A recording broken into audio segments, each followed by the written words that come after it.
భగవద్గీత ధ్యాన శ్లోకం.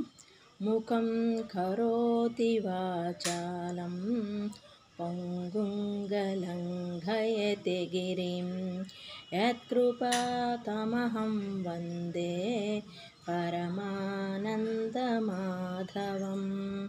సాంఖ్యయోగం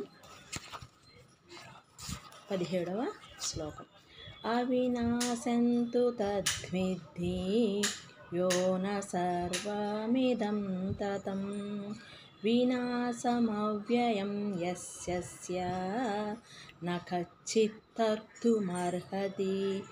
తాత్పర్యం: దేని చేత ఈ ప్రపంచ యావత్తు వ్యాపించబడి ఉందో ఆ సత్తా వినాశరహితమైనదని తెలుసుకో. నాశనరహితమైనదని దానిని ఎవ్వరూ నాశనం చేయలేరు. ఈ ప్రపంచం యావత్తు దేనితో ముడిపడి ఉంది? డబ్బుతో ముడిపడి ఉంది. అది మిథ్య. అంటే డబ్బు లేనిది ఏది జరగదు. కానీ దానికోసమే వెంపర్లాడకూడదు. మోహము, వాత్సల్యము, అహంకారము, మదమాత్సర్యాలతో కూడుకుని ఉంది కాబట్టి అవన్నీ మిథ్య, అంటే కల్లా అని.